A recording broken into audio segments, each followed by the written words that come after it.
Daily Trust News Center. This is the News Hour. On News Hour tonight,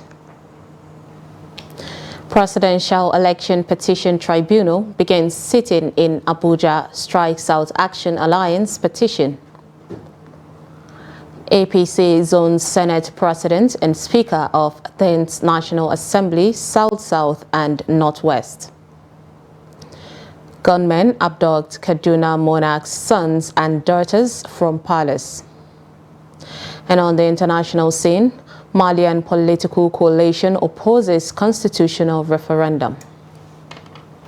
Hello and welcome to Trust TV News Hour. I am Sumaya Abubakar. Now the news in full. The Presidential Election Petition Tribunals has adjourned matters brought before it challenging the election of the President-elect Bola Tinubu to May 10th, 2023. Noel Sampson reports that at the start of the hearing on Monday, Action Alliance withdrew its petition. The report. Lawyers representing different political parties present at the courts commended the tribunal for committing to making sure the petitions brought before them are expeditiously dealt with without bias. The decision to be rendered will impact on Nigeria's electoral jurisprudence, judicialism, and constitutionalism. It's very, very important that this is made known, because one way or the other, I do not think that it will be business as usual as far as Nigeria's electoral jurisprudence is concerned. And we have assured the court that we will do all that we can to ensure that these petitions are heard expeditiously. The court committed itself to cooperate and ensure that these petitions are expeditiously dealt with. And on our part, all the lawyers for all the parties also committed themselves to cooperating with the tribunal, the court, to make sure that these matters are dealt with urgently because of their national importance. The integrity of the petition we filed, it's to the extent that the election is marred with corrupt practices. The respondents in our petition, which includes Bola Ahmed Tinubu and APC, he in person is not qualified in the first place to contest for the election. This is the nitty-gritty of our petition, and exactly what transpired in court there is just the pre-hearing session that we had today. Nigerians are hopeful that the outcome of the court proceedings will reflect the will of the people as expressed via the ballot on February 25th, 2023. Noel Sampson, Trust TV News, Abuja. Meanwhile, Action Alliance has withdrawn its protest petition at the Presidential Election Petition Tribunal, challenging the emergence of Tinubu as president-elect. The announcement of the withdrawal was made by the chairman, Adekunle Rufai Omoaje. This comes amidst a leadership crisis within the party, with Omoaje recognized by the court as the chairman. The report. The chairman of the party, Adekunle Rufai, justified the withdrawal of the party's protest petition to the Presidential Election Petition Tribunal. To start with, our party, Action Alliance, was neither challenging emergency of Asiwaju Bola Ahmed Tinubu nor the victory of APC in this instance, but protesting the process adopted by the umpire, INEC, building up to the election. Our growth is with INEC and its approach to issues that concerns our party, spanning over months, build up to the election. The national chairman of the party, with his national executive, had instructed that this petition should be filed when we filed it. And the basis for the petition was the crass disobedience of various court orders by INEC. This petition was in the main an attempt to bring INEC back to appreciate that no matter how powerful they are, they cannot disobey court orders. However, INEC recognized AA National Chairman Kenneth Udeze and his counsel were both present at the court, also made their views known. And this faction that filed a petition went on appeal. They appealed that judgment. It is pending before the Court of Appeal Abuja Division. Now, INEC, in compliance with that judgment, dealt with the Barrister Kenneth Udeze, late National Chairman of Action Alliance. Now, why the appeal is pending, they filed this petition purportedly under Action Alliance, but the true and authentic leadership of Action Alliance was not aware of it. I want to really congratulate every members of Action Alliance across Nigeria because we have gotten to the end. Our opponents, those that have been fighting the leadership of the party, they wanted to be clever by half. At least they have seen what we have filed in court and they know they cannot respond. Reason why they have come today to withdraw their petition. Adekunle insists that the withdrawal is among other things based on his belief that the president-elect, being a proponent of restructuring, will deliver the goods Nigeria needs to grow as a country. Noel Samson, Trust TV News, Abuja. The Supreme Court has fixed May 9th for the judgment in the appeal filed by former Osun Governor Gboyega Oyetola against the election of Ademola Adeleke. In his appeal, Oyetola is seeking the reversal of the March 25th judgment of the Court of Appeal in Abuja, which affirmed Adeleke's victory in the last governorship election in Osun State. The appeal court had in its judgment set aside an earlier judgment by the Osun Governorship Election Petition Tribunal, which was given in favor of Oyetola and removed Ademola Adeleke. A 5-member panel of the Supreme Court announced the date after taking arguments from lawyers to parties on Monday.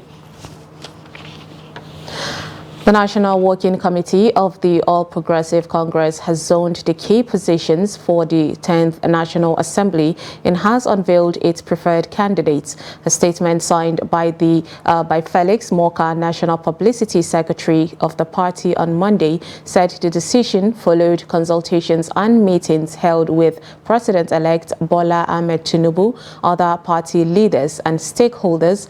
Accordingly, the party has zoned the position of Senate President to the South-South, with Senator Godswill Akpabio penciled down, while the Deputy Senate President is expected to emerge from the Northwest, with Senator Barrow Jibrin picked as the preferred candidate. In the same vein, the party has zoned the position of Speaker of the House of Representatives to the Northwest, with Abbas Tajuddin getting the party's nod, while it ceded the position of Deputy Speaker to the Southeast, preferring Benjamin Kalu ahead of others. The NWC, however, advised that there should be further and better consultation with key stakeholders in order to solidify support for the aspirants to the National Assembly leadership positions.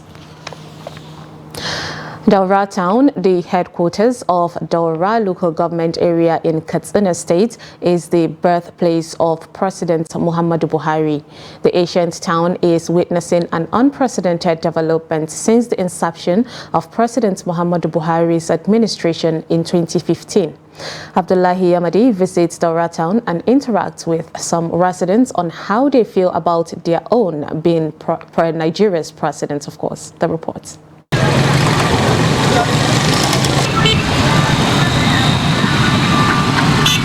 Few days to the end of the tenure of President Muhammadu Buhari administration, Daura residents are proud to be associated with his legacy projects. From Kofar Yamma to Sarki Abdurrahman to Sarki Bashir Gates to Fegi and DRA Daura, beautiful roads network fitted with solar-powered security lights welcome visitor to the town. This goes side by side with major drainages facilitating free flow of water to prevent flooding. But in a nutshell, there is a lot of development and there is peace in Daura compared to other areas within the state. It's one of the best presidents ever had in Nigeria. In terms of development, in terms of anything, I've seen a lot of development, even the ones still ongoing and the ones that have been established, like the one of Federal Polytechnic. I've heard of the one of transportation. I've seen a lot of the military and the rest of them, businesses and the rest of them are all going on. So I've experienced a lot of development. I know with time, as time goes on too, those other ones will manifest. Daura residents are also happy for the establishment of Federal Polytechnic and the Federal University of Transportation, the first ever in Nigeria. To these residents, Daura town has never had it so good like during the tenure of Muhammadu Buhari as Nigeria's president. However, the question many are asking is whether this accelerated infrastructure development has translated into boosting the economic well-being of Daura residents. To his people, we will say that he done his best. At least some of our youth has gotten jobs, but in terms of all this economy, things are very, very tough. Everybody experienced the hardship. You know, things are expensive, and the last salary, I know what happened. Most persons could not even afford anything, including the cash policy. It affected everybody. While appreciating Nigerians for supporting the administration of one of their own, the residents here said they are well prepared to receive the outgoing president back home come May 29. According to reports, Daura Emirate is preparing a special dawah in honor of President Muhammadu Buhari to give him a rousing welcome home. Abdullahi Izumai Amadi, Trust Television News, Katsina. The Code of Conduct Bureau has asked the President-elect Bola Tinubu, the Vice President-elect Kashim Shettima, and 28 incoming governors to declare their assets before May 29 inauguration. Senators-elect and reps-elect are also expected to declare their assets before June 5th when they would be sworn in. Spokesperson of the Bureau, Veronica Kato, has said that the asset declaration was an integral part of the swearing-in ceremony, adding to the law, of course, and adding that several elected officials had started picking their assets declaration forms at the CCB state offices nationwide, and that they were expected to submit the filled copies to the Bureau before the inauguration day. Onto security matters, of course, 129 more Nigerians have fled war-torn Sudan as the federal government further strengthens its efforts to repatriate stranded Nigerians in the North African country. The returnees arrived on Monday at the Nnamdi Azikiwe International Airport in Abuja on board the Taco Airlines from Port Sudan. Comprising 124 adults and 5 infants, they were received by the officials of the National Emergency Management Agency, NEMA, the Nigerians in Diaspora Commission, NIDCOM, the Ministry of Humanitarian Affairs, the Ministry of Foreign Affairs, and the Nigerian Immigration Service, among others. NEMA's Director of Special Duties, Onimode Abdullahi Bandeli, said over 1,000 Nigerians are still stuck in the war-torn country, adding plans are on the way to evacuate them as soon as possible. In all, over 800 Nigerians fleeing war-torn Sudan arrived in Abuja on Sunday. Gunmen have stormed the palace of the Emir of Kagariko, Saad Abubakar, in southern part of Kaduna State, abducting 9 of his children, grandchildren, and 3 others in the town. A resident said the gunmen took away his youngest wife, 9 children, and grandchildren, but the wife escaped and returned back home. He said the gunmen also took 3 other persons, including a lady, injuring one Audu Kwakulu of Ongwanpa, who is now at the hospital receiving treatment. He said the abductors also killed one herdsman in Kuchimi village and looted 7 shops in Janjala village, both in Kagarko. Kaduna Police spokesman DSP Mohammed Jalige has not commented on the incident.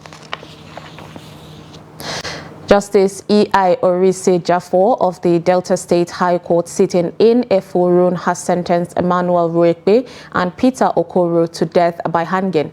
Orise Jofo sentenced the duo to death on a 2-count charge of conspiracy and armed robbery. In his judgment, the judge ruled that the prosecution presented overwhelming evidence that was sufficient to discharge the burden of proof on the case. During the trial, the prosecution counsel, Ezeana Ejiofor, told the court that the offense was committed on September 24, 2016, when the accused conspired and stole Ode's bike by dispossessing him of it in the pretext of boarding the bike from Otu Jeremy Junction to Ohawa town for 400 naira. Reacting to the judgment, the prosecution counsel expressed satisfaction with the judgment. Meanwhile, the Plateau State Commissioner of Police, Bartholomew Onyeka, and the 17 local government chairmen in the state met on Monday to address the security challenges bedeviling some parts of the state. The meeting, which held at the police offices mess in Jos, the state capital, also had in attendance area commanders, deputy police officers, and tactical team commanders in the command. Ado Musa completes the report. The meeting was organized to encourage proactive and effective community policing following the recent attacks and killings in some villages of Barikiladi, Bokos, Mangu, Riom, Jos North and Jos South local government areas of the state. In the last 1 month, farmers and herders have accused one another of being responsible for the recent attacks, which had claimed many lives. While addressing journalists after the consultation, the spokesperson of the State Police Command, Alabo Alfred, said the meeting was organized to fine-tune ways to address the recent security challenges in the state. You know, we have been having a series of secret killings, attacks on villages, and unwanted killing of miners who are either coming a bit late from their mining site. And we feel like, as a command, this is not proper. The command also called on the chairman to work in synergy with local security groups to ensure effective information gathering. These hunters have been very helpful to the police and to other security agencies. And not only the hunters, there are neighborhood watch groups. There are even other persons who constitute themselves as security within their locality to assist their various local government and the security agencies, and also by extension themselves, because we have constantly said it that policing is everybody's business. Other stakeholders also speak on the essence of the gathering. And what are those measures? Is to promote tolerance, is to promote a spirit of accommodating one another, to ensure that, yes, without food, we won't be alive. The importance of the herder and the farmer cannot be overstressed. We are thankful to the Commissioner of Police and the hierarchy in the state for calling for this meeting, and I can tell you the meeting is fruitful, and what we have put on ground and if implemented will be helpful in restoring the peace across the local government, especially my local government, where our key issues are usually problem of herder and farmers.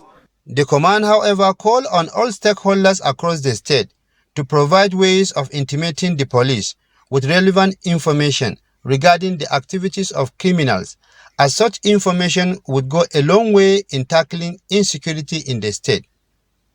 Ado Musa, Trust TV News, Jos. Nasarawa State Command of the Nigerian Security and Civil Defense Corps has handed over thousands of its railway sleepers seized from vandals in different parts of the state to the Nigerian Railway Corporation, NRCC. Public Relations Officer of the command, Jerry Victor, made this known during the presentation of the items in Lafia. Abubakar Abdullahi sent in the report as presented from our studio. The operations that led to the seizure of the rail line, sleepers and other railway materials by the Nasarawa State Command of the Nigeria Security and Civil Defense Corps spanned 3 years and at different locations across the state. Speaking on the efforts of the command to protect public property, the NSCDC Nasarawa State Command Public Relations Officer, Jerry Victor, said due to the activities of vandals, The command beamed its searchlight on different parts of the state, adding that successes were achieved as thousands of railway materials were seized from the vandals. Lots of vandalized materials within Nasarawa State. We are all seized, and today we are handing all these materials back to the Nigerian Railway Corporation. Yes, this is the activities that is on as we speak. So all the material that has been seized within this period under review is being returned back to the Nigerian Railway Corporation. He explained that suspected vandals arrested with the seized items were already facing prosecution before different courts in the state. The NSCDC public relations officer, while saying that activities of the vandals are preventing the citizens from enjoying public facilities, called on residents to be wary of criminals and report their activities to security agencies for prompt action. So I am calling on to the people within Nasarawa and even outside to not try to sabotage the effort of the government. They should try in all ways, in all ramifications, to see that they support the policies and implementations of all government at all levels. So I'm calling on people, the general public, to be wary. Staff of Nigeria Railway Corporation received the seized materials on behalf of the organization at the National State Command of the NSCDC. Austin Ashibajo is the North Central District Manager of the Nigeria Railway Corporation. We are here to evacuate the vandalized materials that were arrested by the civil defense and were kept here for safety. The NRC district manager, who said the materials have already been sold to the highest bidder, appreciated and commended the NSCDC for the seizure. He said NRC as an organization will continue to partner security agencies in the areas of protection of personnel and property. The Nigeria Safety Investigation Board, NSIB, and Nigerian Civil Aviation Authority, NCAA, have expressed readiness to conduct a thorough investigation on the cause or causes of Max aircraft tire burst. The NCAA Director General, Captain Musa Nuhu, said in a statement issued on Monday in Abuja that the outcome of the investigation would help the agencies to make appropriate recommendations to prevent any recurrence of such incident.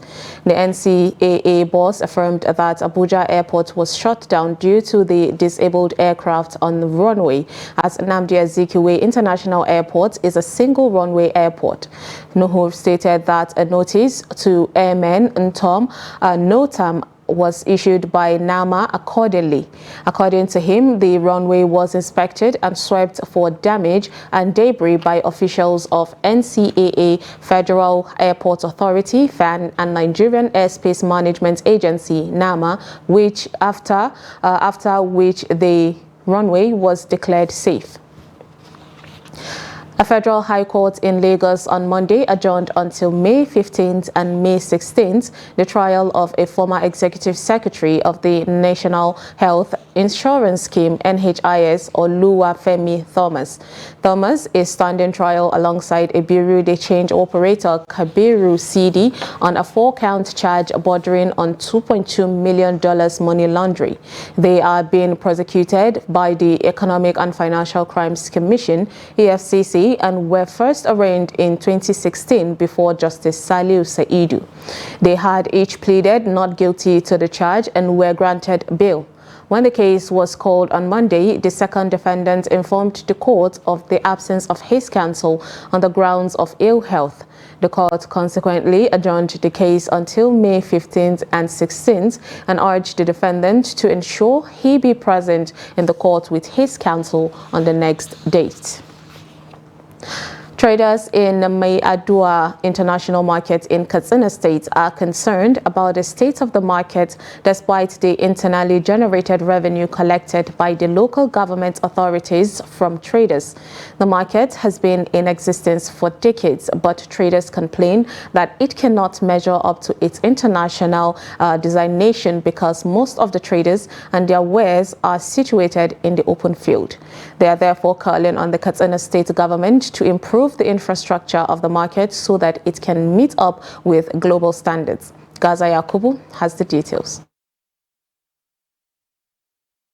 The number of traders that patronize Mai Adwa International Market in Katsina State is colossal. By implication, the internally generated revenue collected from traders, which has existed for as long as the market was established, is equally huge. Unfortunately, merchants cannot see a commensurable development of the market in terms of infrastructure. We are not convinced the way the resources is being managed. You can even say the resources are being personalized. They are not managed effectively the way they're supposed to be managed. My suggestion to the government, state or federal government, supposed to have intervened. As an international market serving as an exchange point in the northwest, Mai Adwa is sharing a border with the Republic of Niger. It is therefore patronized by traders from neighboring countries who come with diverse items of trade. It is sad that all these activities are carried out in an open environment which is uncomfortable. I'm the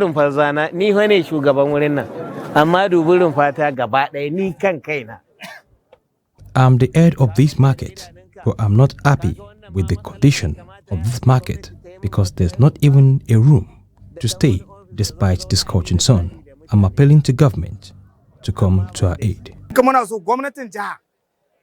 The government should help us in this market, especially during the rainy season. Everywhere is always muddy. We want government to do the needful to make the market more comfortable. We always pay our revenue, and that's the reason why government should come to our aid. What do the authorities have to say over this development? The revenue officer in Mai Adwa International Market is reluctant to make a comment on the subject matter, but has referred us to his superior officers at the local government level. However, a tax collector argues that some traders are not complying with the law.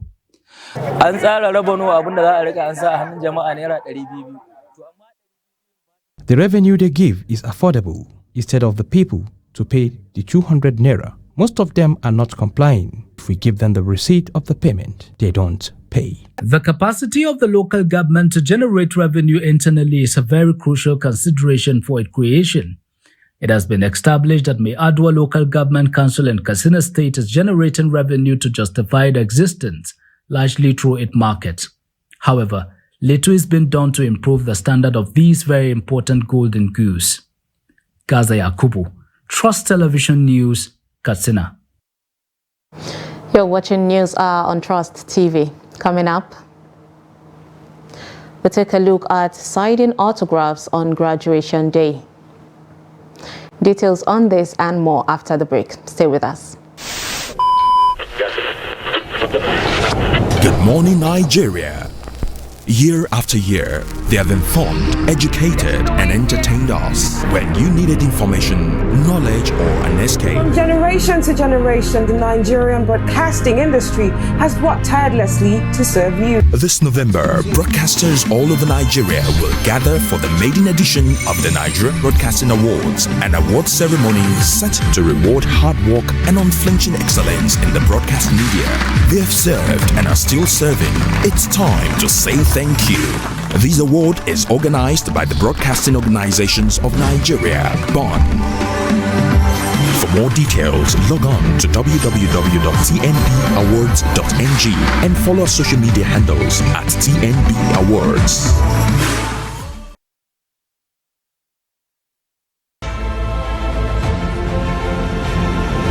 Now, as part of efforts to support Africa's goal of strengthening... Now, looking at the activity chart, as you can see right here, a total volume of 130... Treated a Boko Haram crisis that at that time was restricted to Yobe. How secure are they? You can see security men with blood. This is the road leading up to the... Already, if you look at England squad, you are looking at EPL, you are looking at their names. You are not looking at...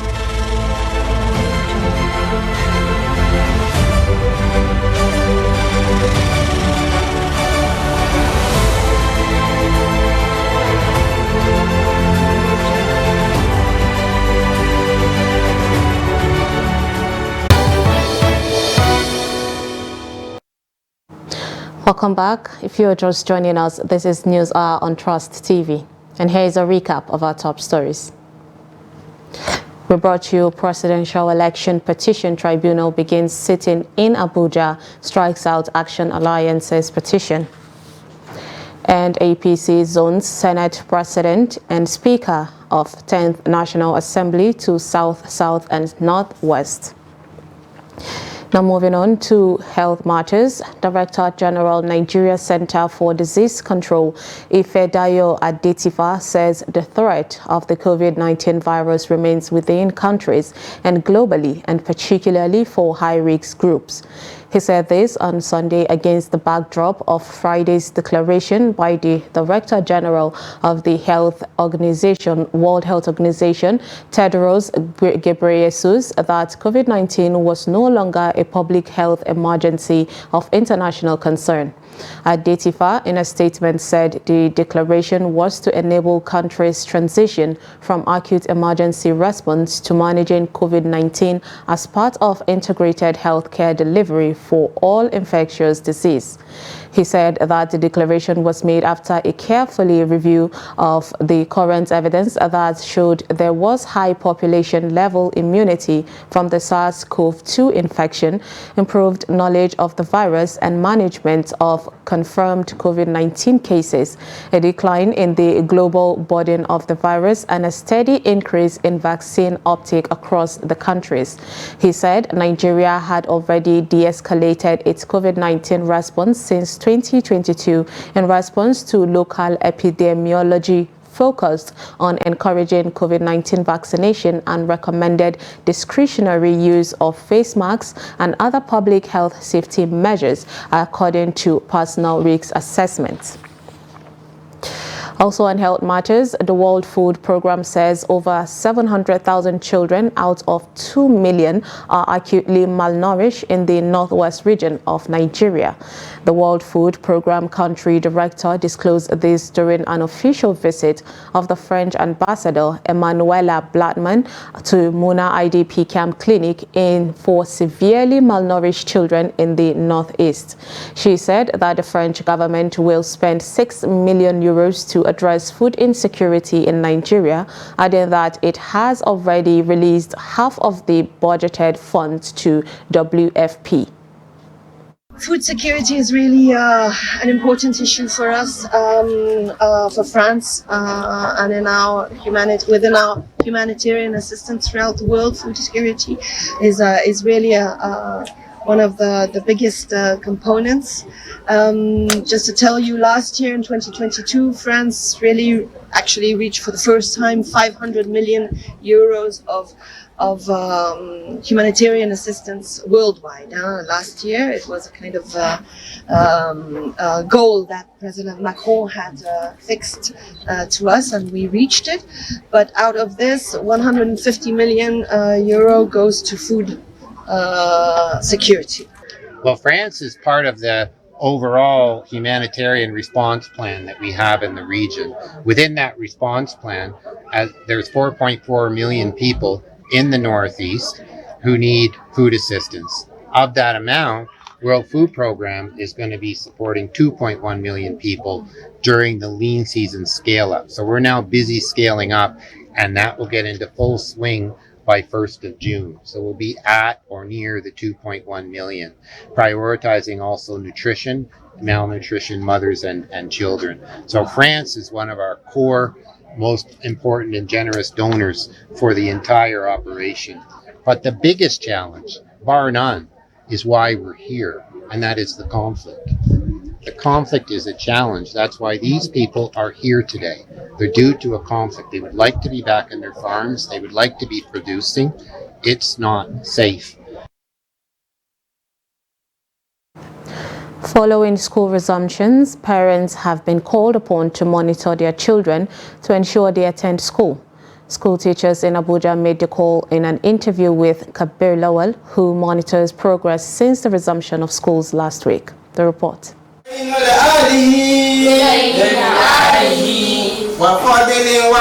Since education is the best legacy parents can bequeath to their children, parents are expected to play a critical role to ensure moral upbringing by inculcating religious knowledge into their daily activities. They should not leave the responsibilities of training their children limited to the school, because charity begins at home. A child have to learn from the school, from the home, at the same time now bring it to the school. So parents should not neglect their responsibilities on their child. They should take their children to Islamic school, where they teach them Islamic study and Arabic. They teach them Quran. When you come to this school in the morning now, you see the first thing we do after assembly is Quran. You see our children, they gather for the Quranic recitation, which maybe at home they are not doing it. But when they come to school, there is no how they won't do without recitation of Quran. Area of a rectangle is 48. Teachers also advise the parent to get their all the requirements needed in the school to achieve their full potentials. Yes, I advise parents to actually provide those materials necessary for the children, because the student cannot excel only on coming to school alone or reading their textbooks. So with this modern generation, the parents need to equip the children library, buying these computer gadgets and all these modern teaching aids for them. Parents have a lot to contribute to the school. Now, basically, they actually think that maybe it's only the teachers that need to guide the children, but we need their views as well. No, we have something we call indigenous education, and in which it must be learned at home. So without their, how are we going to equip those students perfectly? So we need their views. So when they give us their views or their clues to what the children are doing, so we actually we can work on that, and everything will be okay. I love my school because it is a Muslim school, and they teach me well. I would like to tell them they can start using computer, because computer can be very useful in life. They should go and try the computer and using it. They should try and use the computer. Parents are struggling to meet up basic requirements since the resumption of schools in Abuja. Kabir Lawal, Trust TV News, Abuja. It has become a tradition for students of higher institution to sign their signatures on their clothes, of all the clothes, of course, of the fellow students when they take their last semester examinations.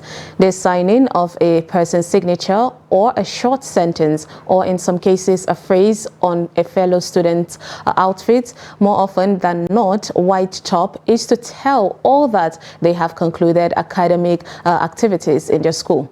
This rather emerging ritual attracted the attention of our Benue reporter, Jimmy Adzande, who sought out to find out its meaning and significance. The report. Monday is the last day for many students at the Benue State University, Makurdi. The atmosphere is that of fanfare to those that have endured longer years in various courses. However, the unique aspect of the celebration is the autographs on the white tops of both ladies and gentlemen. Is there any meaning to this emerging tradition? Indeed, a marvelous and joyful day. I'm very happy. And this sign up of a thing is so significant to me and to every graduate, because having spent like 6 years in the university, the sign out gives us joy. Just a mark to show that you have achieved or you are moving forward for how long you have stayed on campus. It's just a normal thing we do.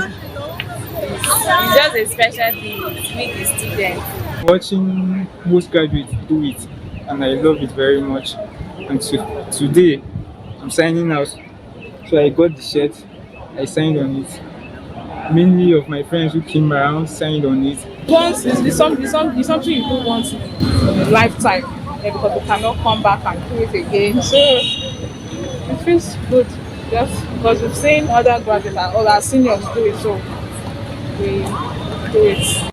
The graduates said the apparels will be kept for future references on their university days. Because of these t-shirts, it's for us to keep it for memory's sake, so that we can be able to show our children in the nearest future as a symbol of our strength and passion. Heritage, I'm going to keep it. I'll keep it in my archives for my children. I will show them. And in fact, I will make sure that the shirt did not spoil. In fact, I'm very happy keeping the shirt for a better purpose. At least I will be anytime I want to remember the stress I've been through university, I'll take a look at the shirt and check on it. So this signing up, it shows that it shows the happiness and the joy which we have gotten from it and the stress we have been through. Although it is just the last day of examinations, it always comes with joy as the rigors of daily school attendance and reading for examinations have come to an end. Alagbado community in Ilorin has staged a protest to the office of the Ibadan Electricity Distribution Company over a 3-year blackout, which they said has led to kidnapping and other vices in the community. However, the officials of Nigerian Security and Civil Defense Corps have waded in with a promise that the company will restore the light to the area soon. The report. As early as 8 o'clock of Monday morning, members and residents of Alagbado community in Ilorin stormed the office of the Ibadan Electricity Distribution Company, Challenge Road, Ilorin, to protest the 3-year blackout in their community despite several meetings and pleadings. They are subjecting us to go and charge our phone, to go and charge our torchlight. So many embarrassments. Our children cannot even walk freely in the night. Our wife cannot even have free movement. They are subject to kidnapping, robbery, and even social vices. So we are appealing. We are a peace-loving community. We have been existing even before some of these communities that they are connecting. The blackouts, they added, had been having negative effect on the community as kidnappings, rape and other vices have been on the increase. So they are manipulating us.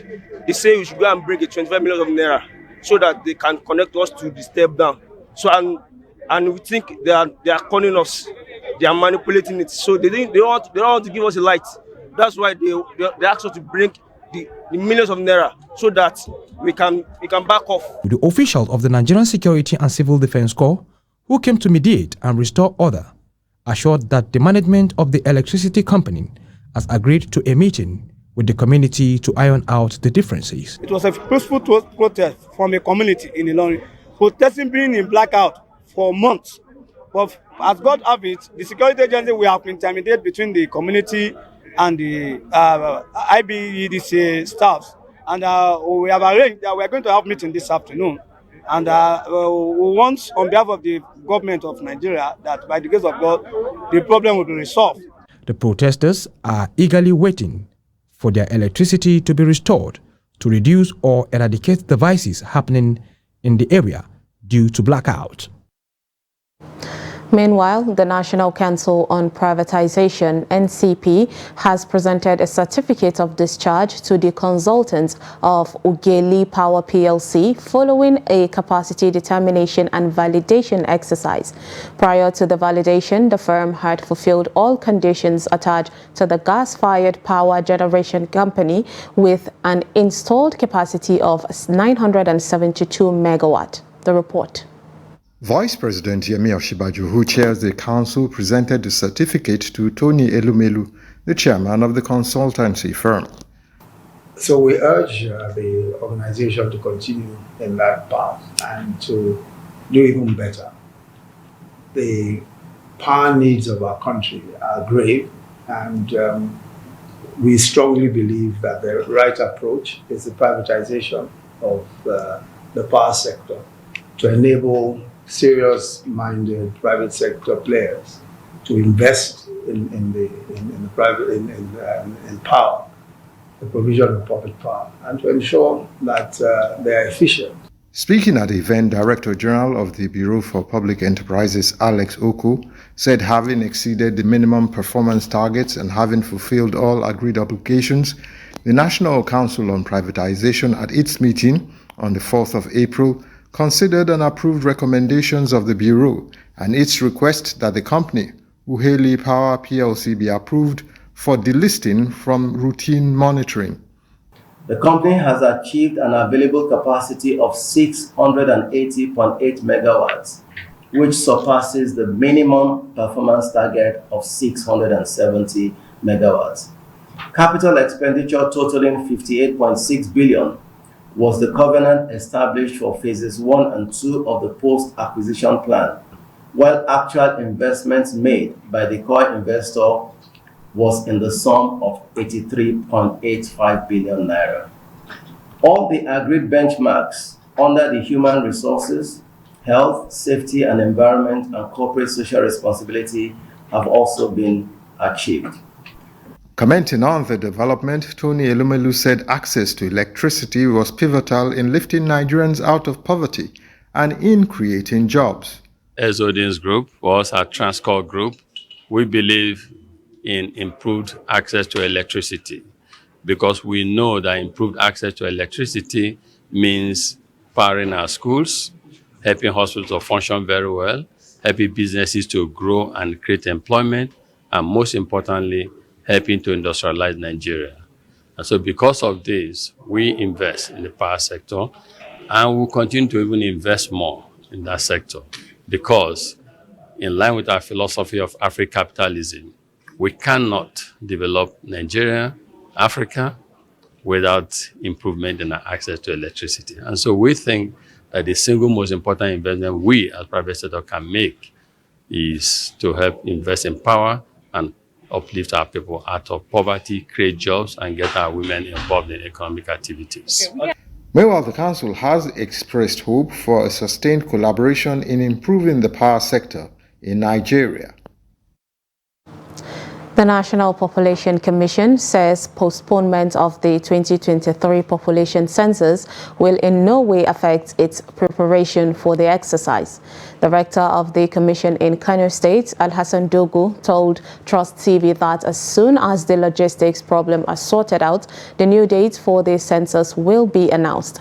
Our correspondent, Idrin Jibriz, brings more. Following the postponement of the national census, many people in Nigeria's most populous state of Kano expressed concern as to whether the exercise will be conducted.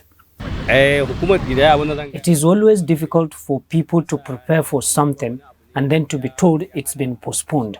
That is why when we heard that the population census has been shifted, we begin to worry ourselves. But the National Population Commission in Kano says there are problems of logistics, which include the training and retraining of census personnel in order to ensure effectiveness, hence the need to postpone the exercise to a later date. Census is a big project that many people are not aware of. That is why a target of 10 years interval is given for one census to another. The idea is for you to, the moment you have census this year, it is ideally wise for you to start for the next census the following year. That's why an interval of 10 years is given by the United Nations. But unfortunately for the African country which we fall in, if you remember, we last had census 2006, running to about 17 years now. So when the issue of postponement came, many people were thinking this we are not ready. No, we have been very much ready because we started the exercise or the project since 2015. According to the Commission, census is beyond counting of persons, as some people may want to believe, but it also includes house numbering and house listing, which requires adequate arrangement to get it right. We have enough, or we have some, not enough. The supply of this has some shortfall. That is one of the reasons why the census has been shifted. As our Honorable Chairman said, we are expected to have about 800,000 plus of this PDS. As at now, we have only about 500,000 plus. So we are waiting for them. Unfortunately, people were informed we are going to have census. These arrangements and some other ones like the payment issue have not been rectified, have not been finalized, and the fund that is going to be used for financing the functionary is being waited for. So this what tantamount to shifting of this exercise. At the moment, the Commission is assuring Kano residents that there is no need to be concerned, as the Commission will soon announce new dates for the exercise. Idris Jubrin, Trust TV News, Kano. You're still watching News Hour on Trust TV. We'll be back after the break.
Trust TV, documenting the Nigerian story.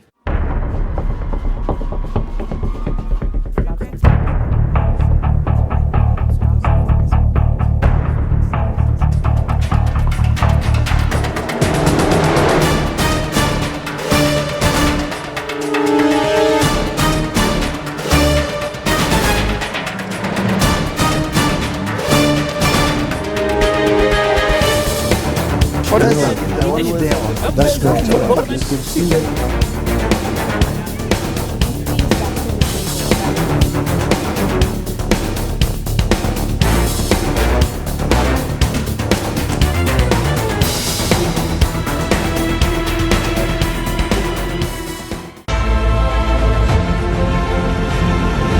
Now, as part of efforts to support Africa's goal of strengthening... Now, looking at the activity chart, as you can see right here, a total volume of 130. A Boko Haram crisis that at that time was restricted to Yobe. How secure are they? You can see security men with blood. This is the road leading up to the... Already, if you look at England squad, you are looking at EPL, you are looking at their names. You are not looking at...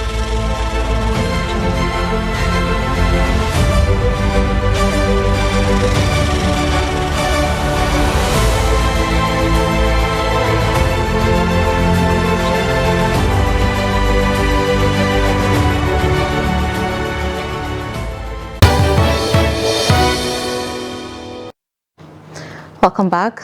Let's now join Chamunda Bank for the business news.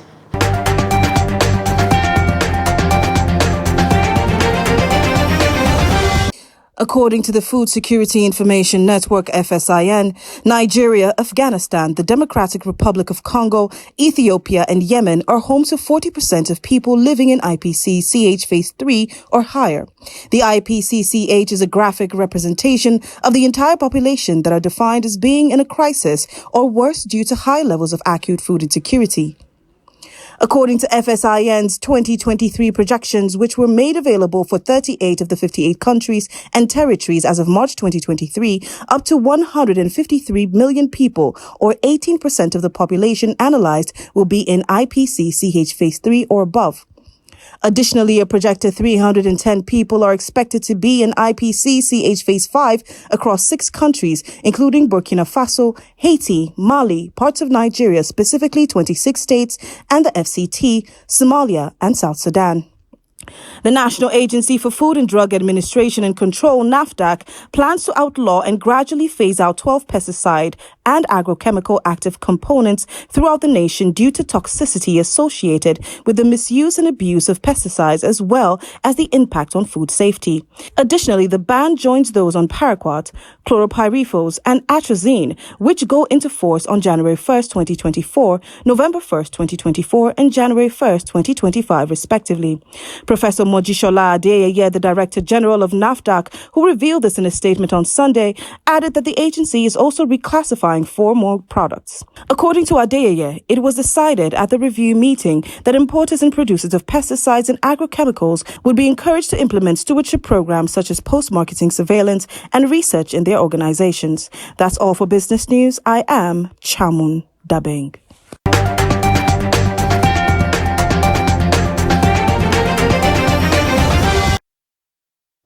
Thank you, Chamunda Bank, for that report. And now from the international scene, a number of political associations in Mali have joined forces to oppose the military government's decision to hold a referendum on a new constitution on June 18th.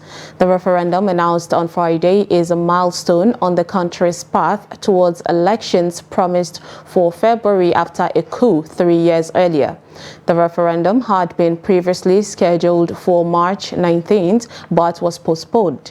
The coalition is demanding the cancellation of the decree to convene the electoral bodies because it considers the ruling authorities illegitimate, Radio France International, RFI, reported. The group also points out that more than 2/3 of the territory been plunged into generalized insecurity, according to RFI. And with that, of course, we've come to the end of Trust TV's News Hour. Do not forget to follow us across all our social media platforms. I am Sumaya Abubakar. Thanks for watching.